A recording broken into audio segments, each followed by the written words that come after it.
विधानसभेला तुमच्या अपोजिट होते, काय सांगा? बघा, आम्ही नेहमी ही घोषणा देतो की मुंबई आहे आमच्या साहेबांची, नाही कोणाच्या बापाची. ही घोषणा आम्ही नेहमी देतो आणि ही घोषणा आज आम्ही सत्य करून दाखवलेली आहे. शिवसेना पदवीधर असो, आता शिक्षक असो, मुंबईमध्ये शिवसेना आणि शिवसेनाच आहे आणि ते सुद्धा उद्धव बाळासाहेब ठाकरे यांची शिवसेना आहे. शिक्षक पण विजयी झालेला आहात. शिक्षक मतदारसंघामध्ये देखील आम्ही विजयाच्या अंतिम टप्प्यात आहोत. त्यामुळे मुंबईतले शिक्षक, मुंबईतले उच्च शिक्षित हे तर शिवसेनेबरोबर आहे, हे आज सिद्ध झालेलं आहे, अधोरेखित झालेलं आहे.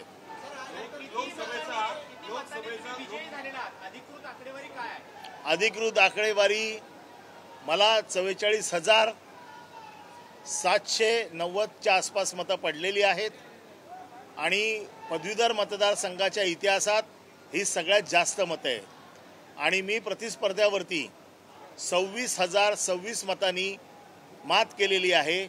ही देखील पदवीधर मतदारसंघामधला हा आजवरचा उच्चांक आहे.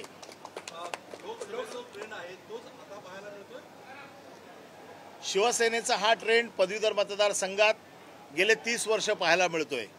परंतु ह्या वेळेची निवडणूक शिवसैनिक रस्त्यावर उतरून लढले आणि ती लढाई केवळ माझी नव्हती, तर ती शिवसेनेच्या प्रत्येक शिवसैनिकाची आहे असं समजून शिवसैनिक लढला, तो जिंकला आणि म्हणून ही लढाई माझ्या हातात तर नव्हतीच, ही पक्षाच्या कार्यकर्त्यांच्या हातात होती, ही उद्धव साहेबांच्या हातात होती, ही आदित्य साहेबांच्या हातात होती आणि त्यांनी या लढाईत मला विजयी केला असं मला वाटतं. वारंवार विरोध केला जात होता की मुस्लिम मतदार लोकसभेमध्ये पडले आणि त्यामुळे कुठेतरी मोठा विजय मिळालेला आहे. आपण पदवीधरची यादी मी उद्या आपल्याला पाठवून देतो, ती जरा तपासून बघा आणि 1,20,000 मध्ये किती मुस्लिम आहेत ते बघा आणि त्याच्यानंतर मला हा प्रश्न विचारा.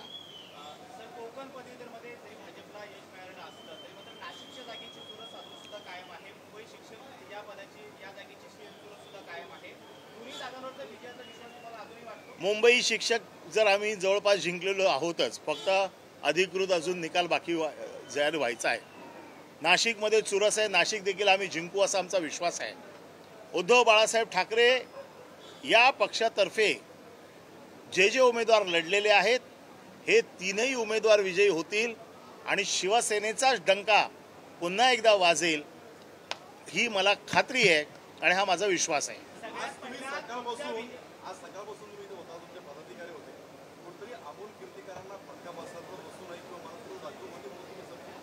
नाही, मी सगळ्याच निवडणुकीत सकाळपासून येतो, परंतु बाकीच्या निवडणुकीत आमदार खासदारांना परवानगी नसते आतमध्ये यायची म्हणून येत नाही. पण आज तर मी उमेदवार होतो आणि याच्यापूर्वीच्या निवडणुकांमध्ये देखील आलेलो आहे. निवडणूक हा माझा आवडीचा विषय, त्यामुळे अशी कुठली भीती आमच्या मनात नव्हती. परंतु ह्या सरकारचा काही भरोसा नाही, हे काही करू शकतात हे वारंवार त्यांनी दाखवून दिलं आहे.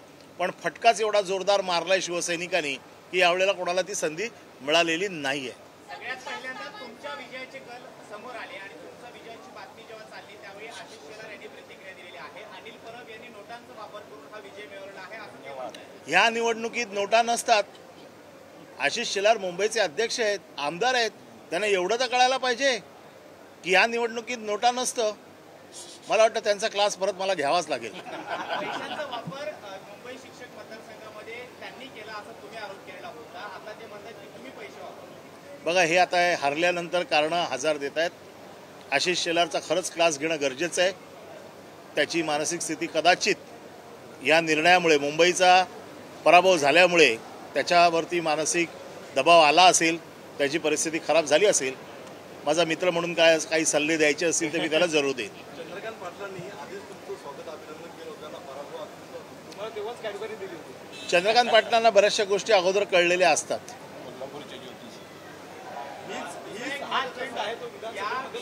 निवडणुकामध्ये आता पुन्हा एकदा महाविकास आघाडीला लोकसभेनंतर जी यश मिळालेलं आहे, त्यानंतर विधानसभेची निवडणूक आणखी सोपी जाणार महाविकास आघाडीसाठी. 100% विधानसभेची निवडणूक याच्यापेक्षा सोपी जाईल, कारण आता सगळे कार्यकर्ते पूर्ण चार्ज आहेत.